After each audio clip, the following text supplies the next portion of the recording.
Газиз тавышлар, Казан утлары журналы һәм Татарстан радиосы тәкъдим итә.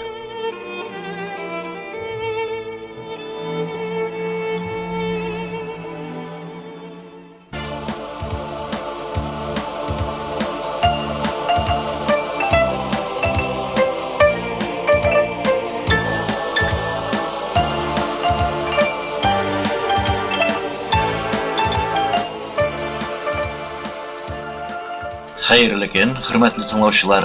Бүген безнең тапшыруыбыз бик күпләребез әле дә юксынып искә ала торган шәхес, Татарстанның халык артисткасы Фирдәвес Каюм кызы Әхтәмованың якты рухына багышлана.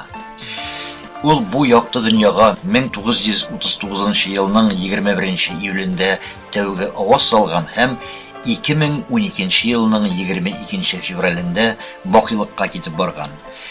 Без менә шул ике дата арасында гомер юлында эшләгән эшләре, кылган гамәлләре турында сүз алып барырбыз. Фирдәвес апа үзенең улы иҗат юлының башында халык күңеленә Галиәскәр Камалның беренче театр әсәрендәге Биби роле белән килеп кергән иде.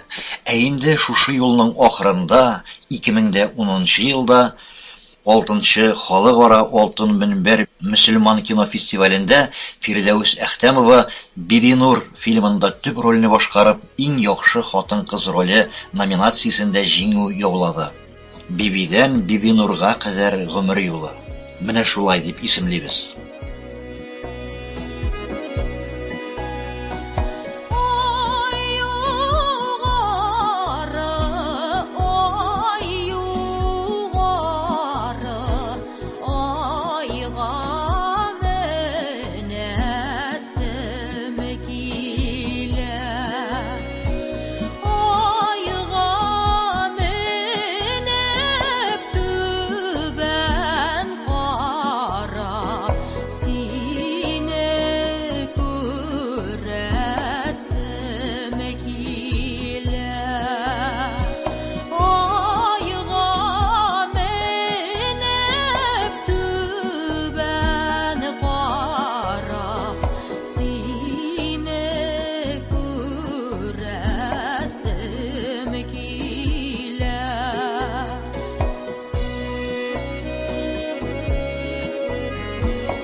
Эфирда Татарстан дулкынында программасы. Күренекле артисткабыз Фирдәүс Әхтәмованы искә алабыз. Башта Татарстан радиосы фондында сакланучы бер язмага тукталыйк. 1990 еллар башында театр дөньясын, артистларыбыз тормышын бик яхшы белүче язучыбыз Мәдинә Маликова Фирдәүс Әхтәмова иҗатына багышланган тапшыру ясаган булган. Шул тапшырудан аның чыгышын тыңлыйк әле. Кордашларның күпчелеге кебек Фирдәүс Әхтәмовага да кичкенәдән театр дөньясында кайнап, зур артистлар белән якыннан аралашып үсү насыйп булмады. Ул Лаеш районының Яушыйык авылында туган, әтисе Каюм укытучы булган. 30нчы елларда безнең әти-әниләребезнең яшьлеге гөрләп чәчәк атканда, күп авылларда спектакльләр куелганы, нәкъ шул заманда театрның халкыбыз күңеленә генә түгел, тормышына ныклап кирип урнашканы һәммәбезгә мәгълүм. Укытучы Каюм да сәнгатьне ярата, спектакльләр куюда катнаша. Фирдәүснең әтисе 42нчы елда фронтта һәлак була.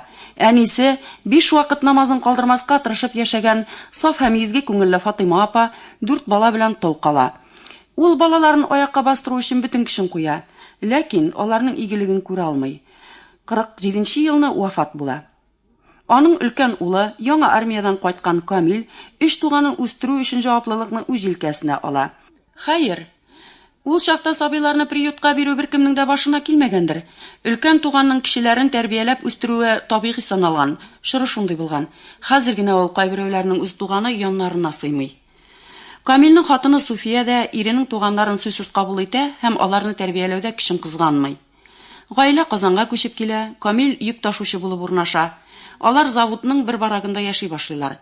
Тормыш авыр, мәшәкатьле, азаплы, әмма күңелдә матурлык китми. Тән азыгы һәр чак мул булып тормаса да, җан азыгыннан мәхрүм яшәмиләр. Кечкенә бүлмәнең тәрәзәләреннән тышка гаҗәеп моң агыла. Эштән арып яллар иткән чакта Камил абыйсы өздереп гармун уйный. Йөк ташып арган куллар хәлсезләнми, тупасланмый. Бармаклар авыл урамнарын әйләнгән яшь чактагыдай гармун телләрен сандугачтай сайрата. Моңнар моңлы баланың күңеленә сеңә бара, уйыла бара. Аңа башка язмыш юрыйлар. Гәүдәсенең гадәттән тыш сыгылмалы икәнен күреп, акробатика түгәрәкләрендәге уңышларына сокланып, бу баланы циркка бирсәң менә дигән булыр иде, дип куялар. Әмма аңа кешеләрне тән матурлыгы һәм хәрәкәтләренең осталыгы белән генә сокландыру гына аз, бик аз. Күңел башкага омтыла. Аның бәхетенә каршы, нәкъ ул мәктәп тәмамлаган елны республикабызның мәдәнияты тарихында эз калдырган бер вакыйга була. Мәскәүдәге Щепкин исемендәге театр училищесында татар студиясе ачыла. Театр әһелләре бу эшкә бик җаваплы карыйлар.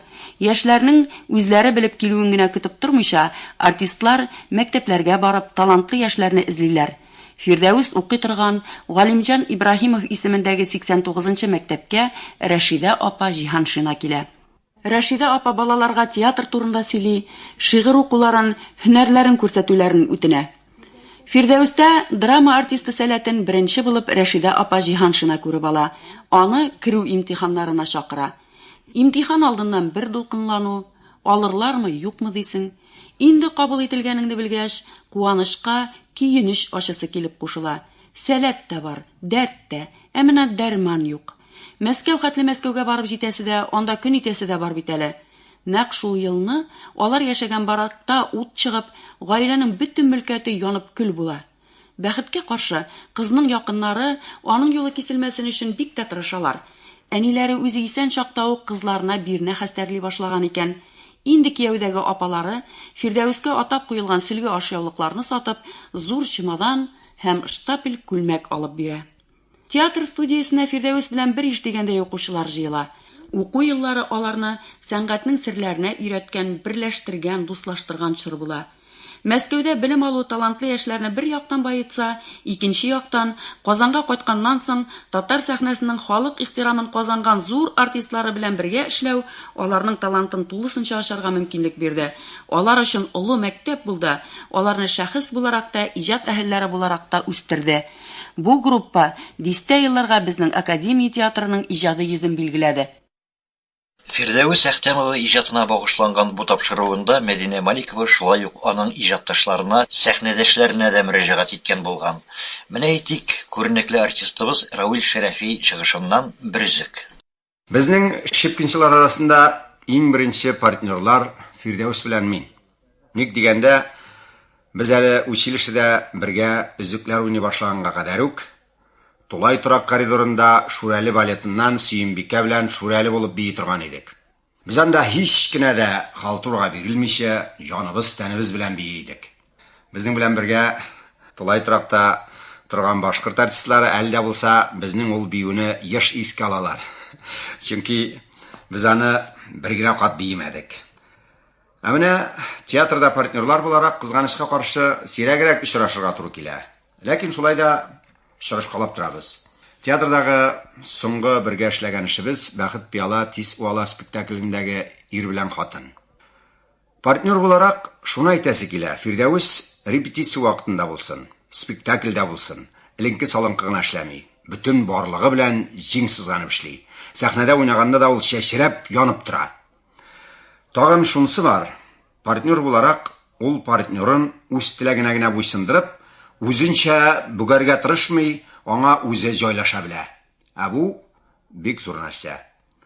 Фирдәүс турында еш кына тамашачылар яратабыз шул артистканы диләр. Бу миңа хезмәттәш буларак бик күңелле нәрсә әлбәттә. Фирдәүс Әхтәмова турындагы истәлекләре белән аның тагын бер сабакташы, язучы һәм драматург Рабит Батулла уртаклаша. Аның язмышы турында да уйланганда менә бер кызык хәл: театр училищесенә без бөтенебездә кирү имтиханнары тоткан чагында, инде курс җыелып бетте дигәндә, профессорлар инде курс менә шушы алынган кешеләр эшләячәк, әмма ләкин ике кешенең язмышын хәл итмәгәннәр иде. Бер бик бизәнеп килгән артисткага ошаган дип әйтәдер инде без аны ул вакытта, кыю һәм бик оста сөйли торган бер кыз һәм Фирдәүс Әхтәмова җын уйык баштан авыл башмагы киеп килгән, бик кыюсыз гына һәм артык кычкырып тормаган холыклы бер кыз. Менә шуларны кайсысын алырга дип бик узак бәхәсләштеләр остазлар. Ә без 20дән артык кеше үзебез дә бәхәсләшәбез шул ук вакытта. Кайсысын алырлар икән буларның? Бер урын бар, ике кешене шикләнәләр, кайсын алырга, кайсын алмаска. Берсе инде шәтердәп торган кыю, шибәр, икенчесе тыйнак кына авыл кызы. Беләсезме, бик күбебез әлбәттә әнә теге кыю кызны алалар дигән мөһер сугып, шундый карар чыгарган идек. Ә инде нәтиҗәдә ниһаять бер карарга килделәр остазлар: шул шәтердәп торган, оста сөйли торган, кыяфәте дә аерылып тора торган кызны түгел, менә шушы тыйнак Фирдәүс Әхтәмованы артист буларак киләчәктә менә шушысы әйбәтрәк, кирәгрәк артист буларак дигән нәтиҗә чыгардылар. Бу безгә бик зур ачыш булды. Хикмәт тышкы кыюлыкта гына, тышкы матурлыкта гына түгел икән. Хикмәт әле каядыр тирәндә икән. Һәм беләсезме, хаклы булып чыктылар безнең остазларыбыз.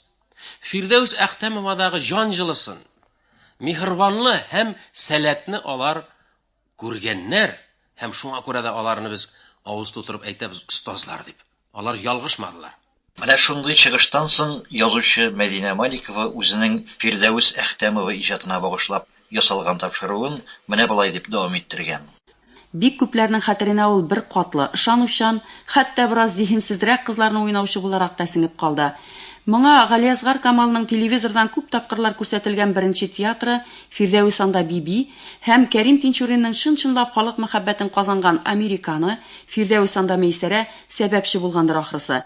Артистка бу рольләрне шул кадәр табигый, чын тормыштагы шандыручан итеп башкара ки, инде башка төрле рольләрне ул кадәр үк уйный алмастыр кебек тә тоела башлый. Ул үзе дә шундый бер катлыдыр. Алдын артын уйлап бетермичә, шушы минутта башына килгәнне кылып ташлыйдыр дигән фикер калуы да ихтимал. Хәзер башкарылачак өзектә дә бу бик ачык күренә. Шулай, кызым, Мәйсәрә чыгары, бирегә чыгары. Нәрсә бар, атакай? Әнә бар инде, бар, профессор абзаң белән сөйләш, бар инде, бар.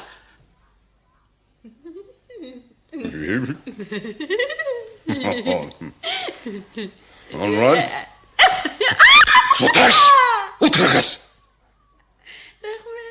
Туташ, дөньяда сезнең иң зур теләгегез нәрсә? Әйем әйтергә ялам. Ялмагыз әйтегез, Туташ хуш, дөньяда иң зур теләгегез нәрсә? Кияүгә чыгы. Бик яхшы рәхмәт, акыллы сүз әйттегез. Билгеләп тоткан кияүгез бармы? Бар. Кім? Электәгесеме, хәзергесеме? Ләтсә кайсы булсын, хушыллыктагысы кім? Электәгесе Энҗеше Хәбиб Рахманулы. Хәзергесе. Хәзергесе син. Мин. Рәхмәт. Бу да акыллы сүз. Сез туташ бик акыллы икәнсез. Әтигенә мине жүләр дип тирги. Әтиге сезне тиргимени. Тирги шул тәмам туйып биттем инде үзләреннән. Шуңа күрә тизрәк кияүгә чыгасым килә дә. Син мине тиргәмәссең бит, әйеме? Юк, мин сине автомобильдә генә йөртермен. Теләсәң, аэропланда очырмын. Ай, кирәкми. Аэропланда очырма. Минем башым әйләнер дә мин җыгылып төшәрмен. Син мине автомобильдә генә йөртерсең, я. Синең үзеңнең автомобилең бармы соң? Минем 105 автомобилем бар. 105 бигрәк күп икән. Без иртә белән берсендә, көндез берсендә, кич белән берсендә, төнлә белән берсендә йөрербез. Син миңа бик күп итеп инҗалырсың. Син миңа күптәннән гыйшык тотасыңмы соң? 5 елдан бирле. Эй, мескен. Нигә соң бердә сәлам хатлары язмадың? Туйыбыз кайчан булыр? Теләсәгез, бүген үк мөмкин. Белмеш нигә төртәсең? Әле yak булмады ич. Kızım ne buldu? Nasıl buldu? Profesör efendi. Әти авыл төртте. Tırtsın kızım, tırtsın. Profesör Türk'ünden yine bir nide bulmuyor kızım. All right. Каптыла жан әфәнде. Сезнең кызыгыз гаҗәеп акыллы икән. Әгәр дә ул әйткәннәр дөрес булса, без Нәрсә соң, нәрсә? Атакай, без туй турында сөйләштек. Шулаймы? Соң ничек, профессор әфәнде? Сез ризамы? Мин риза. Тик минем бер шартым бар. Кәрим Тинчуринның Американ спектакленнән бер үзек тыңладык. Биредә Мәйсәрә ролен виртуозларча башкарган Фирдәүс Әхтәмовны әлбәттә инде сез танып алгансыздыр. 1990 елларда язучы Мәдинә Маликова тарафыннан ясалган тапшыруда шулай ук Фирдәүс Әхтәмовның сәхнәдәш дусты Наилә Гәрәева да катнашкан булган. Мин аның Горький урамында театр ишек алдындагы кичкенә генә бер бүлмәдә яшәвен искә төшерәм. Шул йортта бит инде Салих Сайдашев, Хаким Салимҗанов, Марьям Сульвалар һәм бик күп башка яхшы артистлар яшәгән. Истәлекле тарихи йорт. Без әле яңа гына театрда эшли башлаган идек, яшь артистлар идек. Сүзләр дә, эшләр дә уртак иде. Арган, кайгылы яки шатлыклы чакларда да мин Фирдәүс янына керә идем. Ул һәрвакыт чәй пешереп бирә иде. Йортта нинди ризык барын да өстәлгә куя иде. Гаҗәеп кунак каршылый белә торган сыйфаты бар Фирдәүснең. Бу күңелле киң булудандыр, кешене яратудан буладыр. Аңа килсәң, ул сине бүлдермичә генә тыңлый, ә көнә генә сүз куша, киңәш бирә, тынычландыра, өметләндерә, күңелгә рәхәт булып китә. Менә шул Горький урамында кечкенә генә бүлмәдә Фирдәүс бөтен кешене сыйдыра ала иде. Анда артистлар да, язучылар да, композиторлар да, режиссерлар да килә иде. Яшь илһам килеп керә иде.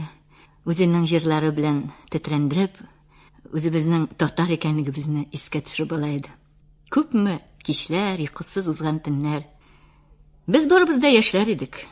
Өмет белән, киләчәк белән яшидек. Театрга, сәнгатькә табынып яшидек. Шаулап гөрләп үтте безнең яшьлек.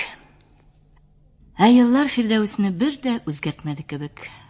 Ул үз-үзе булып калды. Үзен саклый алды. Шул ук өскә күтәреп куйган чәч тулымы, шул ук мөлаемлек, шул бер кемгә охшамаган тирән, серле эчке дөньясы. Фирдәүс рухи яктан көчле, ышанычлы кеше. Ул акыллы артистка. Шуңа күрә дә сәхнәдә ул бик табигый. Фирдәүсне мин күбрәк драматик рольләрен яратам. Туфан Миннуллинның дуслар җыелган җирдәге Эльмира, Горбатовның бер төн дигән спектакльдәге Софья Павловна кебек образларын.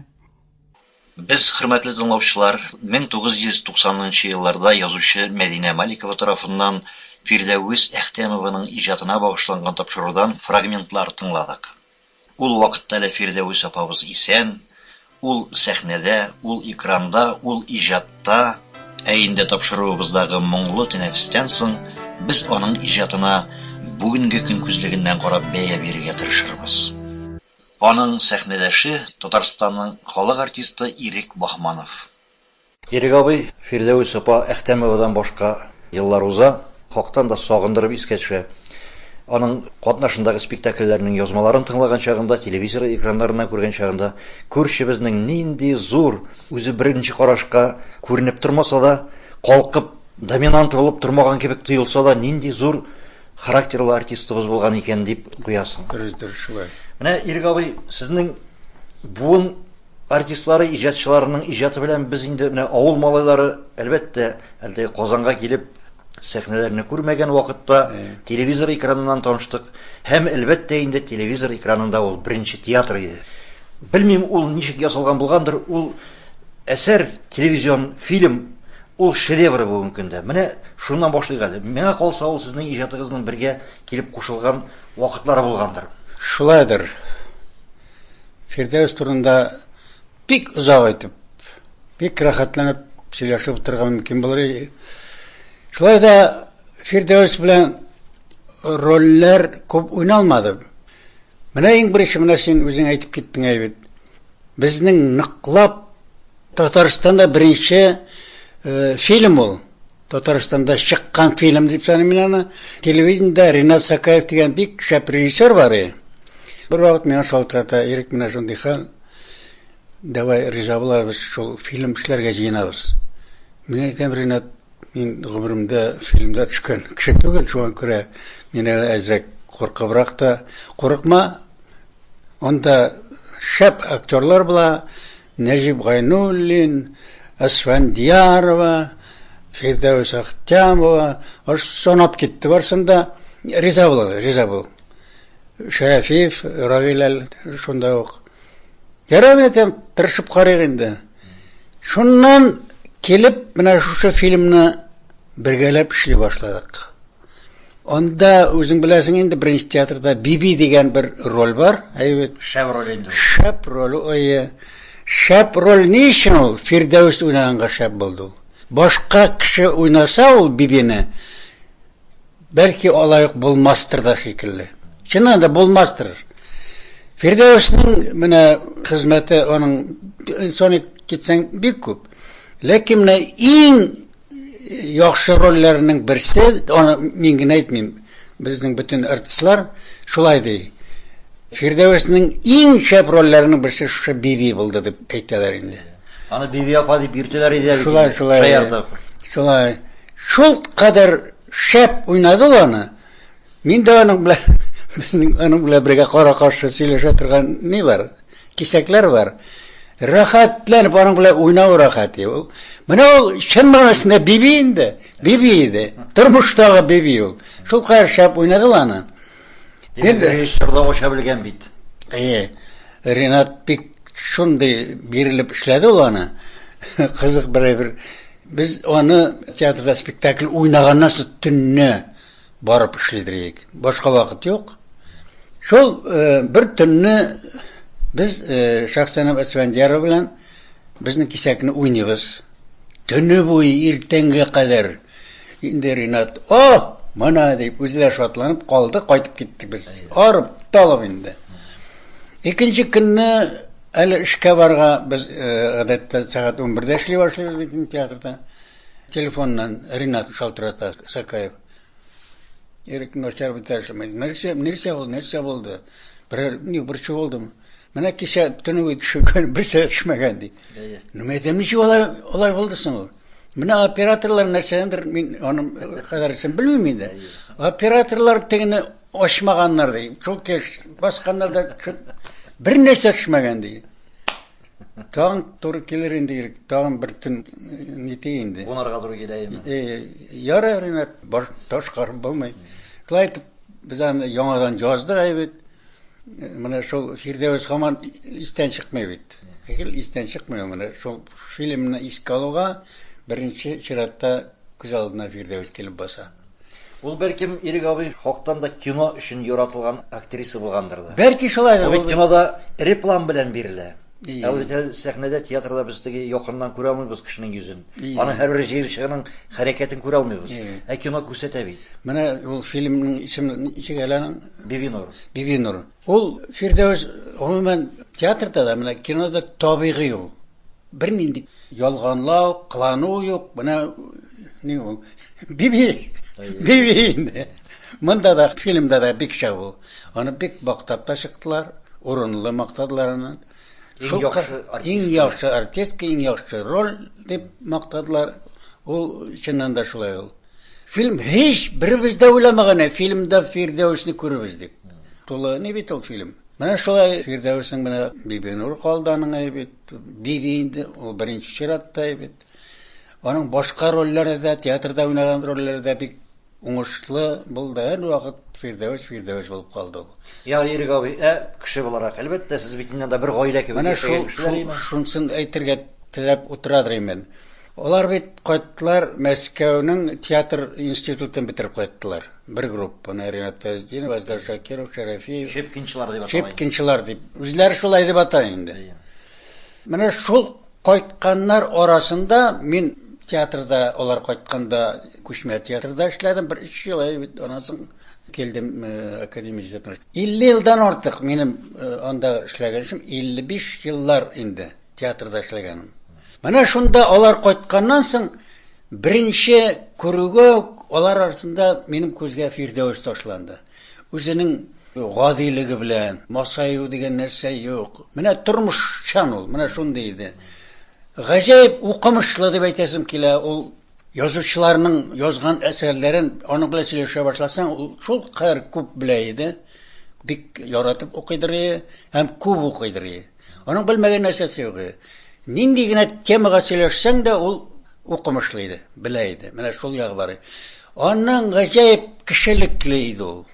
Бөтенләй икенче иде ул. Кешелекле дип мин сирәк кешеләргә әйтә алам. Менә Фирдәүс кешелекле иде ул. Ярдәмчел иде. Берәрсенең кайгысы булса, аның кайгысын уртаклашып, аңа ярдәм итәргә тырышып.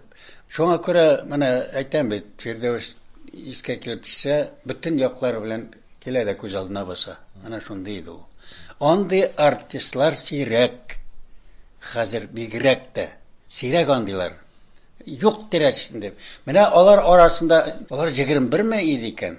Менә шулар арасында иң күренгәне, иң тыйнак үзен матур итеп тота белә торган. Аның булай физик кыяфәте шибәр дип әйтмәсем мин. Ләкин менә шушы ягымлы, яраттыра торган хатын иде. Менә мин бөтен Фирдәүс турында әйтәсем. Менә Ирек абый сез сөйләгән чагында мин уйлап утырдым. Һаманда шул Бибигә урап кайтыйк әле, беренче театрга. Биби бит инде ул бер катлы кеше нәрсә әйтсә, шуңа ышана торган, бераз гына тилимсәрәк образ иде. Ләкин әйтәсез, менә Фирдәүс апа укый иде, бик укымышлы, белемле иде. Димәк, шушындый тилимсә рольне башкару өчен зур гыйлем кирәк икән дип уйлап утырдым. Зур гыйлем, аннар әйтәм бит, ягымлы иде. Шул Бибине уйнаса да телевизор караучы барыбер шуны яраттылар, Фирдәүсне яраттылар. Чөнки менә шул әйтәм, ягымлы иде ул менә. Бездә илләрдә Шәүкәт бар, бик Тимиров. Менә ул кире образлар уйнаганда да барыбер яратып каладыр инде. Менә теге әни килдә бер әшәкен уйнады итеп хәтерлисеңдер. Менә шунда да ягымлы чыга иде. Яратып каладыр инде шул кадәр. Менә Фирдәүс шунда иде. Менә Фирдәүс шунда иде.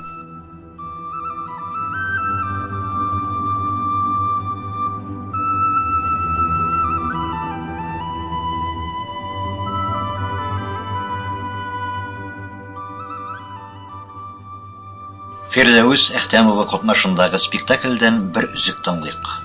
Борис Горбатов, Бер төн. Фирдәүс Әхтәмова биредә София Павловна ролендә. Аның партнеры Әсһәр Шакиров. Алтыным минем, сен бит мин аңлыйсың. Мин бит сезнең өчен. Бар. Нәрсә? Бар, җаным. Кая? Үзең беләсең. Ләкин кая барыйм? Минем батареям юкка чыкты бит. Мин анысын белмим, акылым, ләкин бар. Шулай кирәк, Вася, кирәк. Син моны үзең дә аңлыйсың. Демәк, син дә Соня. Соня. Шулай кирәк, Вася. Кирәк. Шулай кирәк. Син мине үзең куасың. Хәзер шинелеңне китерәм, Вася. Соня! Син нәрсә эшлисең? Машалла, Полина! Куасың, хатыным. Сине куймыйм. Син үзең барасың. Бөтен кеше анда. Сугыш кырында, Вася. Ахын шул җәһәннәм утына. Ләгънәт туккан траншейлар. Бар җаным, бар. Балаларымда күрә алмадым. Җибәр мине. Мин балалар янына керәм. Юк. Ярамый. Җибәр мине, Соня. Юк. Син аларны уятырсың. Син алар бу хәлдә күрмәскә тиеш. Яхшы. Ярый. Сау бул, Соня. Син картайгансың. Хәзер генә күрдем. Ярый. Сиңа туйга ничек карый да алмадым. Өйдә дә нәрсәләр җитешми. Бөтенсе дә үзгәргән. Түшәм дә чатнаган. Көне буе аталар. Һәммәсен хәтеремдә калдырасым килә. Җыерчыкларыңны да, чатнаган түшәмне дә. Кызганыч. Балаларымны күрә алмадым. Син аларга сөйләрсең инде. Барысын да сөйләрмен, җаным. Рәхмәт сиңа. Ярый. Сау бул. Борис Горбатовның бер төн спектакленнән үзек тыңладык. Биредә Фирдәүс Әхтәмова София Павловна ролендә. Күренекле артисткабыз турында истәлекләре белән уртаклашуны аның сабакташы режиссер Әхтәм Зарипов дәвам иттерә. Хәзер инде мәрхүм булган кеше турында сөйләгәндә, без күп чакта мактауга биреләбез. Ул инде хәзер мактауга да мохтаҗ түгел. Хурлау аны кимсетә алмый. Дугага гына мохтаҗ имем. Әйе, дугага гына мохтаҗ. Мин Фирдәүс турында сүз сораганда, менә һәм син сорыйсың хәзер, шул чакта әйтер идем, нинди иде ул, нинди кеше буларак, ул минем хәтеремдә саклана. Кеше буларак, шәхес буларак ихласлыгын әйтер идем, ихласлыгын. Бүген кая гына карама, кешеләргә ихласлык җитмей. Без күп чакта үзебез булудан качабыз. Уйнарга тырышабыз, үзебездән китәргә тырышабыз. Фирдәүс ул бер вакытта да артистка булгач та һәм артистка булмаганда да үз-үзеннән китмәде, үзе булып кала белде. Һәм шунсы белән кыйммәттер дә. Ихласлык иҗатта иң беренче кирәкле бер шарт бит инде. Ихласлыгың булмаса, үзеңнең язганнарың белән дә, уйнаганың белән дә, сөйләгәнең белән дә кешенең күңеленә, йөрәгенә үтеп керә алмыйсың. Бәлкем, менә сез әйткән кеше буларак ихласлыгы Фирдәүс апаның аны шушындай зур, олы масштаблы иҗат шәхес иткәндер. Нинди генә эш тапшырылса да, ул аны җиренә җиткереп, әнә шул ихласлык белән эшләргә тырыша иде. Булдырылган кадәр һәм мөмкинлеге сыйдырган кадәр. Ул һәр эшкә теләп алыныр иде һәм эшләргә тырышыр иде. Аны булдырганчы, булды, ярады дигәнчә эшләргә тырышыр иде. Кайсы гына эшен алып карасак та, бик макталган менә бу соңгы Бибинур фильмындагы туры килеп, режиссер угадайт итеп аны сайлаган икән, Фирдәүс бәхетле булып уйнап шул рольне башкарып үлде. Ул анда әллә кая килгән, әйтик, зур әллә нәрсәләрдә эшләмәде. Ул гади ихлас булды, шул ихласлыгы аңа менә китерде бу данны. Үләр алдыннан уйнаган роле һәм беренче уйнаган, беренче театрдагы роле аны Бибинур биби итеп калдырды һәм ул безнең халык күңелендә халык телендә шул образлар булып яши. Бу аның ихласлыгыннан килә торган әйбер. Күп уйнады ул миндә, күп чакырылды.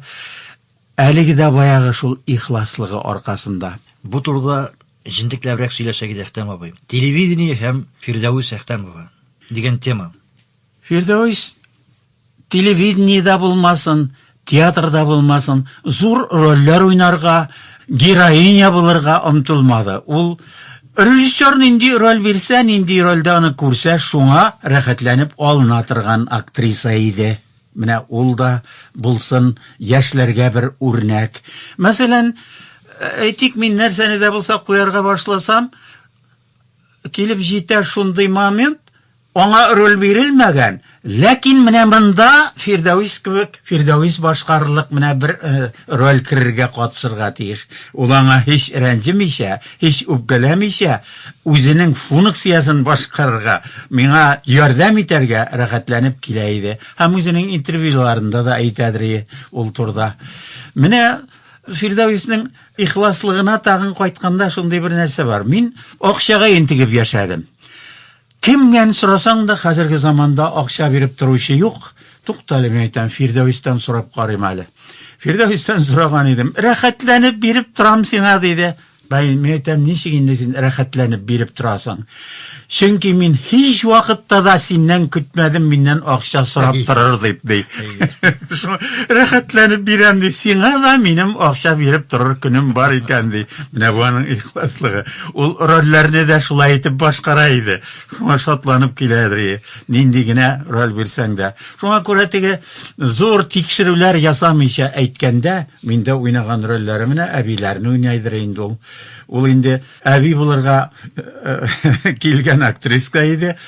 Эчке мәхәббәт, эчке матурлык инде анда, ләкин кыяфәти ягыннан менә шибәр дип әйтә торган түгел иде бит инде ул. Ләкин аны эчке матурлыгы, эчке аның ана шул ихласлыгы матур итеп күрсәтә иде. Бар кешегә ул матур булып, шибәр булып хәтерләрендә саклана торгандыр димеш шуның өчен. Әхтәм абый, хәтерем ялгышмаса, сез бит әле Фирдәвис Әхтәмова турында, кара кызык име, Әхтәм абый Әхтәмова.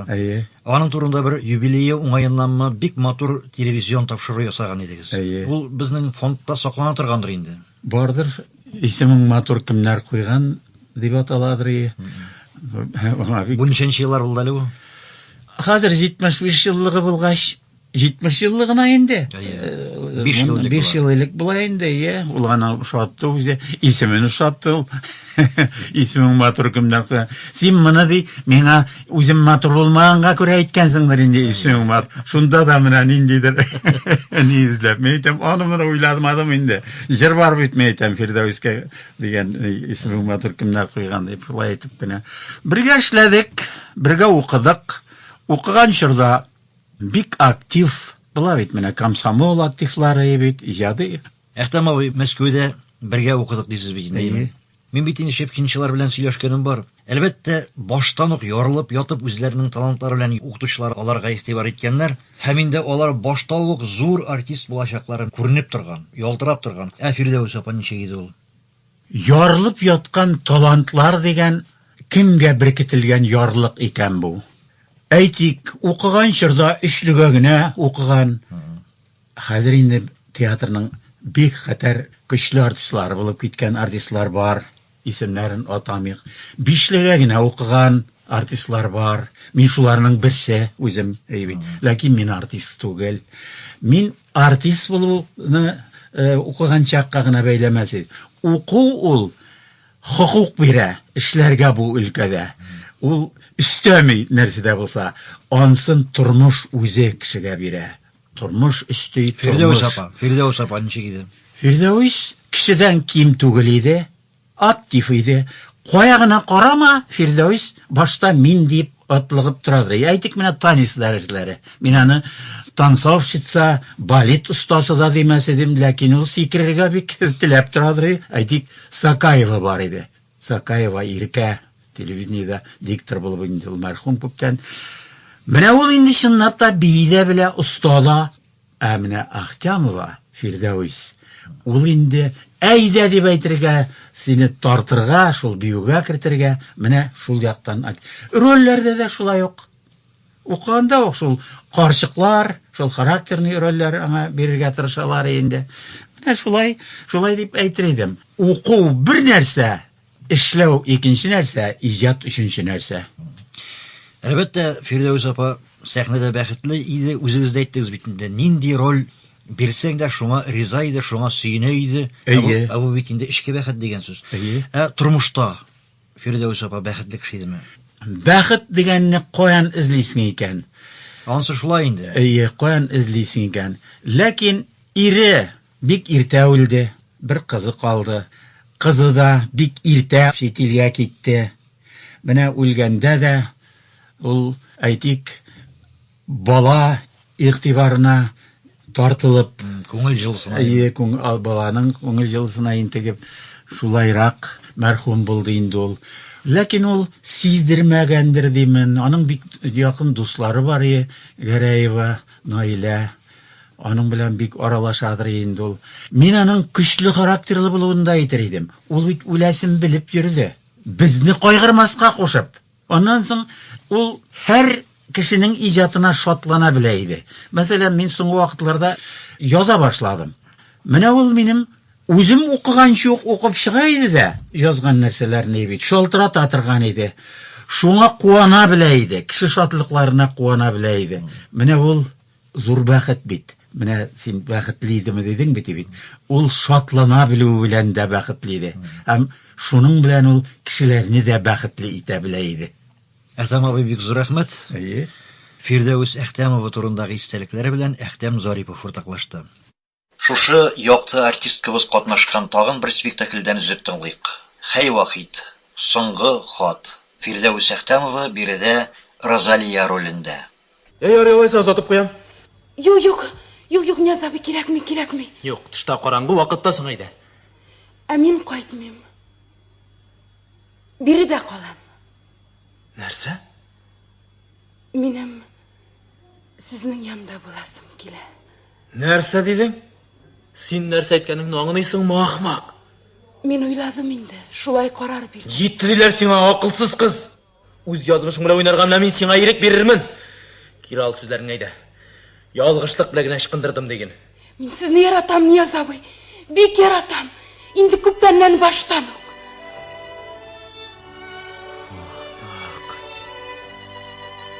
Тиле бәрә нурлыга ашаган нәрсә уйлап чыгардың син?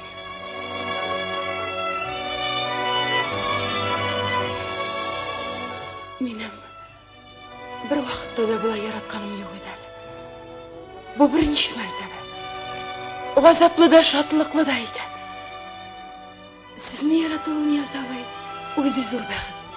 Менә мин һәр көн иртән йокыдан уянганда, күземне ачып җибәрергә сөенеп куям. Хәзер димешкә барам. Аны күрәм. Аның күз карашларын, елмаюларын, атлап йөрүләрен күрәм. Тавышын, сөйләшүен ишетәм.